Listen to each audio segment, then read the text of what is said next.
back here in the foyer of the House of Commons. You know what? I told you guys a little while ago when the Conservatives had enough of me and they threw me out, that they also threw me off a House of Commons committee. When I sat for a few months as an independent, one of the things I learned, because being an independent sounds cool, but one of the things I learned is that my ability to get things done around this place was severely restricted. And one of my sadnesses was that I could no longer serve on a House of Commons standing committee. So when I joined the Liberals, they fixed that for me. And I ended up on the Government Operations Committee, which is actually kind of an interesting place to be. And here is the chairperson of that committee, Diane Marleau, who's been a member of Parliament for a long time, been a cabinet minister. She's my colleague and my boss on the committee. So Diane, thank you for being on MPtv.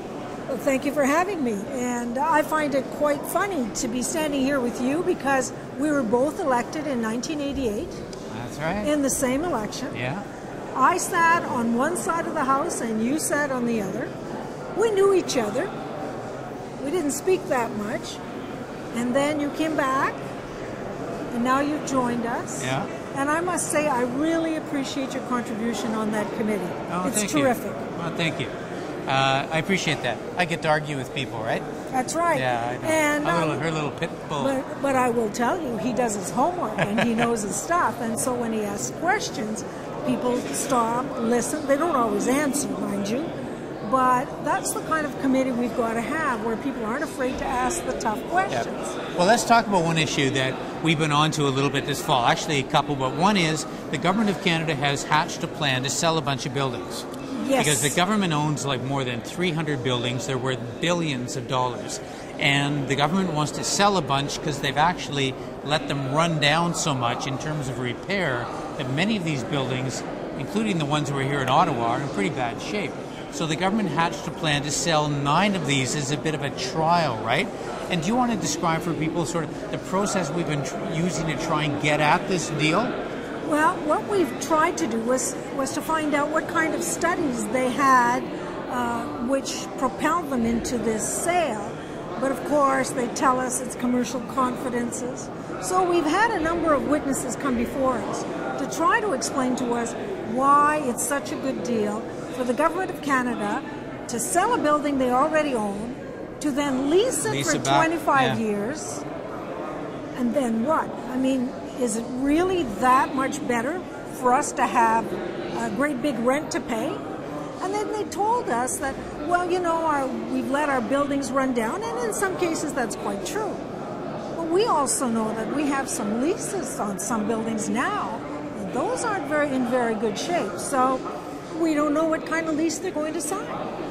What they did is they went out on a request for proposal, and they said, we have 40 buildings we'd like you to study.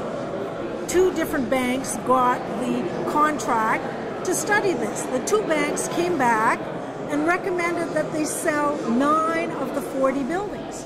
But turns out those 9 buildings are the ones in the best shape. Mm-hmm. Yeah. Now, we can't tell at the committee whether it's such a great idea or not because they won't give us any information. Therefore, at the end of many sessions, the committee passed a resolution asking for a moratorium because we hadn't been able to get the kind of answers we needed to know, is it a good deal? What'll happen with the cash they get?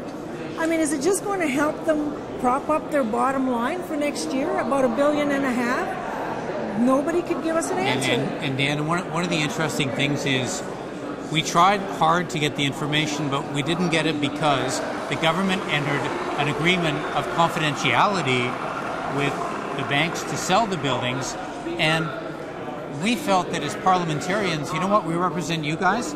You guys own the buildings, we don't. You, the taxpayers, own them.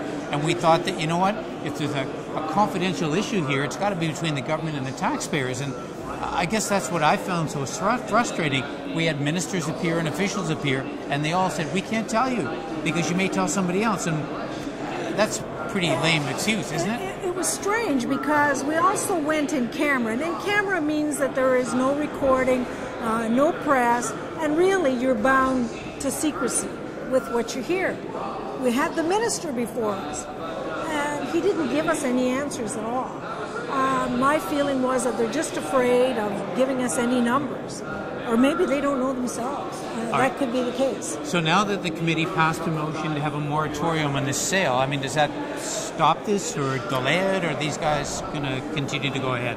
That motion was presented in the House of Commons, but what it is really is a caution. They're continuing on with their sale. We still haven't heard any details. We will not. They will probably announce it sometime in the summer when we have no idea what they're going to get for it, who's going to purchase it. It's really, really difficult to be a parliamentarian, to be asked to look at issues such as this and have absolutely no information. So I can't go out to anybody and say, I think it's a terrific deal, or I think it's a terrible deal. Yeah. And I guess the basic issue is the Government of Canada goes from being an owner to a renter. And whether that's a good deal or not, we don't know. Well, the thing that surprised me the most was to find out that the 9 buildings that are up for sale are actually the best buildings. Right. But we continue to pay for all leasehold improvements. They look after, the new owners would look after the outside of the building and perhaps some of the major things.